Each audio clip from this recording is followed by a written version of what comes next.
এক গভীর জঙ্গলে একটি বিশাল ও শক্তিশালী সিংহ বাস করত। সেই ছিল জঙ্গলের রাজা এবং খুব অহংকারী ও অলস প্রকৃতির। প্রতিদিন সে নিজের শিকার করত ঠিকই, কিন্তু তাতে তার খুব বেশি পরিশ্রম করতে হতো। এতে সে বিরক্ত হয়ে পড়ল। একদিন সিংহ জঙ্গলের সব পশুকে ডেকে বলল, আমি এখন থেকে রোজ শিকার করব না, তোমরা বরং পালা করে প্রতিদিন আমার কাছে একজন করে পশুকে পাঠাবে, যাকে আমি ভক্ষণ করব। সিংহের ভয়ে সব পশু পাখি তার প্রস্তাবে রাজি হল। প্রথম দিকে প্রত্যেক দিন একটি করে পশু সিংহের গুহায় যেত এবং সিংহ তাকে খেয়ে ফেলত। এভাবে চলতে চলতে একদিন একটি ছোট্ট ও চালাক খরগোশের পালা এল। খরগোশটি সিংহের কাছে যেতে যেতে ইচ্ছাকৃতভাবে দেরি করতে লাগল। সূর্যের আলো প্রায় নিভে এসেছে, এমন সময় সে সিংহের গুহার কাছে পৌঁছাল। সিংহ তখন ক্ষুধার জ্বালায় গর্জন করতে শুরু করেছে।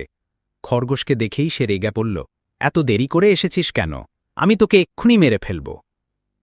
খরগোশটি শান্তভাবে বলল, মহারাজ, আমার কোনো দোষ নেই।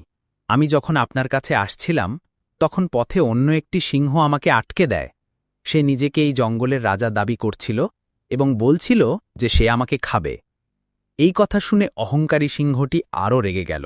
সে গর্জন করে বলল, কি? এই জঙ্গলের রাজা তো আমি, চল আমাকে সেই সিংহকে দেখিয়ে দিবি। খরগোশটি তাকে নিয়ে একটি গভীর কূপের কাছে গেল। কূপের পানি ছিল খুব স্বচ্ছ। খরগোশটি বলল, মহারাজ, ওই দেখুন, আপনার প্রতিপক্ষ ওই কূপের ভেতরেই লুকিয়ে আছে। সিংহটি কূপের দিকে উঁকি দিল এবং পানির মধ্যে নিজের প্রতিচ্ছবি দেখতে পেল। সে ভাবল, এটি সেই অন্য সিংহ।